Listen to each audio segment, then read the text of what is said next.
ఓం నమ శివాయ. మిత్రులారా, ఆదివారము అమావాస్య చాలా విశేషమైన మౌని అమావాస్య రాబోతుందండి. చొల్లంగి అమావాస్య అని కూడా అంటారు. మీకు కనుక నరదిష్టి ఉందని మీరు అనుకుంటే ఈ వీడియోని చివరి చూడండి. అమ్మా, నరదిష్టి అంటే చెప్తాను, శ్రద్ధగా వినండి. ఇంట్లో అన్యోన్యంగా ఉండే దంపతుల మధ్య తెలియకుండా తరచూ గొడవలు వస్తున్నాయా? మీరు ఏదైనా పని అనుకుంటే ఆ పని ఎంతకీ అవ్వకుండా ఉందా? పిల్లలకి అనారోగ్య సమస్యలతో బాధపడుతున్నారా? అదేవిధంగా కుటుంబంలో పదే పదే మరి మీ ఇంట్లో గుమ్మడికాయ ఉలిపోతుందా?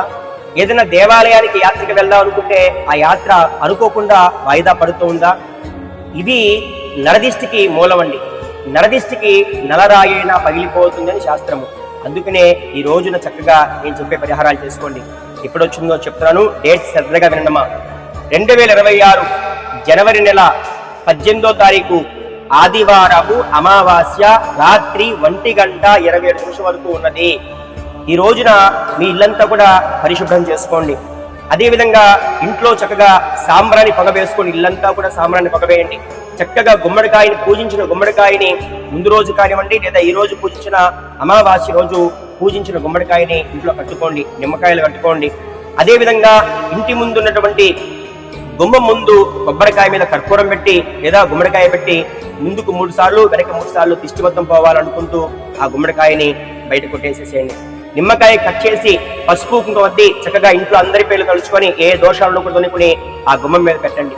పిల్లలకు కూడా ఇంట్లో దిష్టి తీయండి. ఉప్పు తీసుకొని ఇరుగు దిష్టి పొరుగు దిష్టి మీ అందరికీ తెలుసు కదా, ఆ విధంగా దిష్టి తీసేసేయండి. ఇలా చేయటం ద్వారా చాలా గొప్ప ఫలితం ఉంటుందండి. అంతేకాకుండా ఇంకో చక్కనైన పరిహారం ఉంటుంది, శ్రద్ధగా వినండి. ఈ రోజున చొల్లంగి పిండి అంటారండి. అంటే శ్రీ వైద్య వీరరాఘవ స్వామినే నమః అనే స్వామి వారిని మనం పూజించాలండి. చూడండి, నేను ఇక్కడ వీడియోలో పెడతాను, ఎలా చేసుకోవాలో చూసుకోండి. అయ్యా, అమ్మా, మీరు చక్కని బియ్య పిండి ఒక గ్లాస్ తీసుకోండి, మిక్సీలో వేయండి. అదేవిధంగా బియ్య పిండితో పాటుగా 2 స్పూన్లు పంచదార వేయండి. అందులో 2 లేదా 3 యాలకులు వేయండి. చక్కగా గ్రైండ్ చేయండి. ఈ ఒక పొడి పిండి తయారవుతుంది. ఈ పిండిని రాగి లేదా ఇతర ప్లేట్లో వేసి ఒక రాశిలా పోయండి. మధ్యలో గుంట చేసి అందులో ఆవు నెయ్యి వేసి కుంభవత్తి వేసి వెలిగించండి. వెలిగించిన తర్వాత దీపకాంతిలో స్వామిని చూస్తూ చక్కగా ఓం నమో వైద్య వీరరాఘవ స్వామిని అనుకుంటూ స్వామిని పూజించండి. మీకు వచ్చిన స్తోత్రాలన్నీ చదువుకోండి. అమ్మవారి స్తోత్రాలు కావచ్చు, విష్ణు సహస్రం కావచ్చు, ఏది వస్తే అది, ఏమి రాకపోతే ఓం నమో నారాయణాయ, ఓం నమ శివాయ అని అనుకోండి. ఇలా దీపం పెట్టి ఆ దీపం కొండకాక ఆ ప్రసాదం మీరు పుచ్చుకోండి. మిగతాది ఆవుకు పెట్టేసేసి ఇబ్బంది ఏం లేదు. ఇలా చేయడం ద్వారా మీకు చాలా అద్భుతాలు కలుగుతాయి. నమ్మండి, నమ్మిన వారికి నమ్మినంత పుణ్యం ఈ వీడియోలో ఉంది. అన్ని నరదిష్టి తొలుచుకునే మార్గం ఈ రోజు కావున ఈ వీడియోని చక్కగా మీరు అందరికీ షేర్ చేయండి.